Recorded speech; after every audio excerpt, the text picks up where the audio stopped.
Penganiayaan anak di daycare menjadi bukti tempat penitipan yang harusnya menjadi tempat aman bagi anak justru berujung dengan kekerasan. Bagaimana kronologis kejadian dan dilema orang tua bekerja yang harus menitipkan buah hatinya di tempat penitipan anak atau daycare? Bergabung siang hari ini Komisioner KPAI Dian Sasmita. Selamat siang Mbak Dian.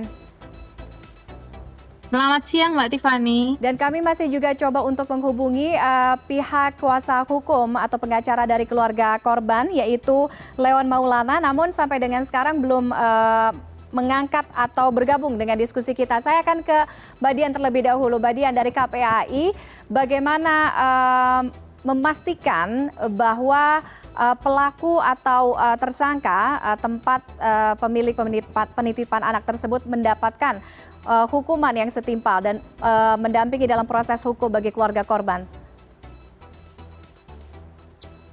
Iya, terkait dengan penegakan hukum, kami pastinya akan berkoordinasi ya dengan kepolisian dan memastikan bahwa proses ini bukti-buktinya lengkap, kemudian potensi-potensi ada hambatan keadilan itu supaya tidak terjadi. Jadi ya penanganannya sesuai proses hukum yang sesuai undang-undang saja deh. Kemudian dilakukan dengan cepat dan transparan karena ini juga menjadi perhatian masyarakat ya. Karena kan daycare ini menjadi kebutuhan banyak orang, para orang tua yang bekerja. Jadi dengan penegakan hukum yang serius untuk kasus ini tentunya menambah lebih sebagai orang tua ini jadi lebih ayem. Oh ternyata kalau ada pelaku kekerasan terhadap anak saya bisa ditindak seperti itu. Hukum berjalan juga untuk para pelaku kekerasan anak balita ini. Oke, daycare menjadi kebutuhan tadi Mbak Dian sampaikan, khususnya bagi orang tua, ibu, ayah yang bekerja, selain tentunya juga mengandalkan jasa asisten rumah tangga atau pengasuh di rumah. Tapi daycare menjadi pilihan bagi banyak orang tua bekerja di sana. Nah, sehingga kondisi yang seperti ada di Depok ini dan juga ada sebelum-sebelumnya di tempat daycare, itu menjadi dilema bagi para orang tua. Nah, bagaimana kemudian memastikan dan membuat perasaan yang aman dan nyaman bahwa orang tua aman menitipkan anak-anak mereka di daycare? Perlu regulasi yang seperti apa, pengawasan yang seperti apa? Iya, sepakat sekali harus ada regulasi dan kebijakan yang jelas terkait ini. Tidak hanya pemerintah, tidak hanya mengurusi soal pendirian daycare ini di bawah PAUD, pendidikan anak usia dini, namun juga perlu ada tata kelola yang jelas. Bagaimana memastikan atau pengawasannya supaya daycare ini berjalan tapi tidak kemudian mengabaikan hak-hak anak. Salah satunya malah menjadi tempat terjadinya kekerasan. Ini kan menjadi kebutuhan bersama. Untuk itu pemerintah harus mulai mereview lagi peraturan dan kebijakan yang ada ini apakah sudah sesuai. Tidak hanya mengecek fasilitas, tapi juga bagaimana kapasitas atau SDM-nya ini. Mereka mendapatkan pelatihan apa saja secara berkala, kemudian juga perlu ditinjau juga apakah para pekerja di daycare ini juga mendapatkan dukungan untuk peningkatan kapasitas keterampilan mereka dalam mengasuh, pengetahuan mereka tentang hak anak, bahkan terkait dengan fasilitas self-care mereka sebagai pekerja. Kita tahu semua beban tiap orang itu berbeda-beda.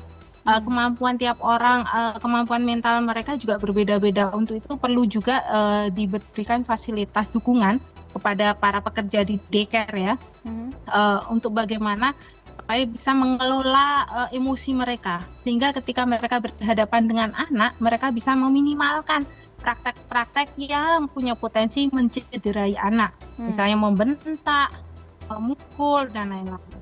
Oke, baik. Kalau tadi menyangkut dengan kebutuhan, artinya begini, kebutuhan bagi orang tua yang bekerja sehingga daycare atau tempat penitipan anak ini menjadi quote-unquote bisnis di Indonesia. Banyak sekali kita temukan daycare tempat penitipan anak, khususnya mungkin di lingkungan perkantoran ya, yang lebih ramai lah begitu, atau mungkin yang dekat dengan sarana transportasi gitu, sehingga akan lebih memudahkan mobilisasinya. Nah, artinya begini Mbak Dia, mengapa mungkin selama ini tidak terlalu banyak dipikirkan terkait dengan regulasi, kemudian akreditasi yang yang diawasi terhadap bisnis-bisnis daycare yang ada di Indonesia ini?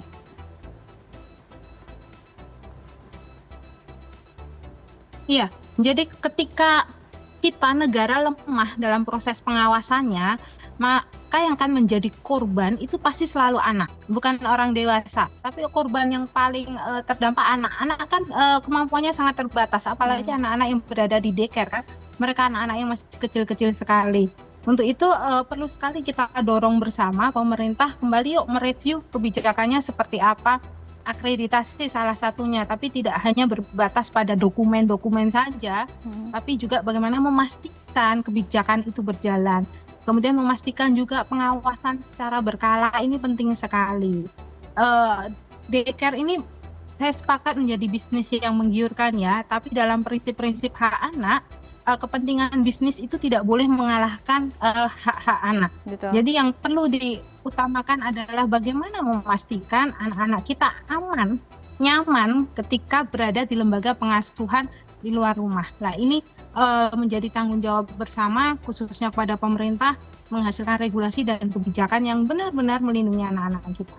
Oke, banyak kita temukan terlepas dari kasus daycare tempat penitipan anak, di ruang publik pun belum tentu menjadi tempat yang aman sesungguhnya bagi anak-anak. Nah, mengapa KPAI melihat ini? Ruang publik sekalipun yang harusnya bisa diawasi oleh banyak mata, ya kan, banyak telinga, banyak mulut, tapi belum menjadi tempat yang aman. Ya, jadi memang ya kita miris ya anak-anak kita dapat terpapar atau menjadi korban kekerasan di mana saja di ruang publik yang banyak orang. Yang pertama adalah kita sebagai masyarakat perlu paham bahwa anak ini bukan aset, bukan properti orang tua. Jadi ketika kita melihat ada orang tua atau ada pengasuh melakukan kekerasan kepada anak, kita jangan segan-segan untuk menegur. Jangan segan-segan untuk menghentikan kekerasan itu. Jangan kemudian beralasan, aduh ini tabu, ini urusan domestik keluarga sana, saya nggak mau ikut campur. Jangan. Hari ini saya mengikuti sidang anak, melihat sendiri bagaimana anak mengalami kekerasan dari orang tua dan tetangga sekitar hanya diam saja, kemudian dampaknya luar biasa terhadap tumbuh kembang anak. Nah, di satu sisi kita tidak boleh abai, tapi juga pemerintah perlu banyak sekali melakukan edukasi kepada masyarakat tentang kekerasan itu sendiri. Kembali lagi, kekerasan namanya kekerasan ya kekerasan, tidak ada toleransi, itu harus dihentikan. Kalau tidak dihentikan itu akan berulang terus. Kita harus potong rantai pengulangannya. Nah, edukasi ini tidak sebatas pengertian kekerasan, tapi juga perlu disebarkan informasi pusat-pusat layanan mana saja yang bisa diakses masyarakat dengan gratis, dengan cepat, dengan aman ketika mereka melihat kekerasan atau mengalami kekerasan. Kami sangat mengapresiasi anak korban daycare ini yang berani untuk melapor, berani untuk memperjuangkan hak anaknya. Ini perlu diapresiasi. Oke, baik. Tentunya kita tidak menyamaratakan semua tempat penitipan anak. Ini hanya segelintir dari banyak tempat penitipan anak yang memang sebenarnya care, tapi ada juga yang tidak care. Mbak Dian juga sudah bergabung di diskusi kita. Ada kuasa hukum dari keluarga korban, ada Leon Maulana. Selamat siang, Pak Leon. Pak Leon, boleh di-unmute audionya? Saya belum bisa mendengar suaranya. Ya, selamat siang Mbak. Selamat baik. siang Mbak Dian. Terdengar jelas di sini. Pak Leon, tadi saya sudah sedikit banyak berbincang mengenai mengapa paling tidak tempat penitipan yang harusnya aman tidak aman bagi anak. Terkait dengan apa yang dialami oleh klien Anda, dari mana atau kapan dan juga bagaimana klien Anda mengetahui bahwa anak yang berusia 2 tahun itu mengalami dugaan penyiksaan atau kekerasan? Jadi memang Mbak, pada tanggal 24 Juli 2024, guru yang ada di sekolah daycare tersebut menghubungi klien kami dan kemudian mendatangi rumah klien kami, menyampaikan bahwa anaknya menjadi korban dari penganiayaan Mbak, seperti itu. Dan kemudian Setelah menerima informasi tersebut, klien kami coba menggali bukti, mencari fakta, menanyakan kepada guru-guru lainnya, dan kemudian akhirnya mendapatkan bukti rekaman CCTV yang mana pada tanggal 10 Juni 2024 anak yang bersangkutan mengalami penganiayaan fisik berupa kekerasan sebagaimana yang dapat dilihat di video rekaman CCTV, Mbak. Seperti itu. Oke, apa respons dari orang tua atau klien Anda ketika ada salah satu guru yang melaporkan? Artinya, apakah guru tersebut melihat langsung, kemudian merespons dugaan kekerasan itu terhadap pelaku dengan cara menegur, atau bagaimana? Jadi sebelumnya guru ini sebenarnya curiga, Mbak, berawal dari dugaan kenapa anak kecil ini setiap bertemu dengan si pelaku, sekarang sudah ditetapkan sebagai tersangka ya, dan sudah ditahan juga. Setiap bertemu dia selalu histeris dan bahkan ketakutan. Oleh sebab itu kemudian guru mencari tahu dan akhirnya ditemukanlah bukti CCTV tersebut. Nah, setelah orang tua atau klien kami mengetahui hal tersebut, diberitahukan karena klien kami bukan orang yang mengerti hukum dan dia bingung juga harus melakukan hal apa, maka sebagai preventif pada tanggal 29 Juli 2024, klien kami melaporkan kepada Polres Metro Depok, Mbak. Seperti itu. Oke, langsung direspons pada saat itu? Atau apa responsnya? Pada saat itu laporan diterima, langsung diadakan pun juga. Cuman karena ini sifatnya adalah kekerasan terhadap anak, maka pada tanggal 29 pada saat kami ditunjuk sebagai kuasa hukum, kami langsung merekomendasikan untuk di tanggal 30-nya kita hadir dan datang ke KPAI untuk meminta perlindungan secara hukum terhadap korban dan orang tua korban, dan juga kami meminta KPAI agar mengawal kasus ini, dan melakukan pengawasan agar kasus ini terbuka secara transparan mungkin dan terhindar dari intervensi pihak manapun. Seperti itu. Oke. Pak Leon, pelaku ini adalah memang orang yang menjadi main assistant atau orang yang utama ya mengawasi, mungkin satu anak diawasi oleh satu guru gitu atau satu pengasuh, itu orang yang sama atau bagaimana?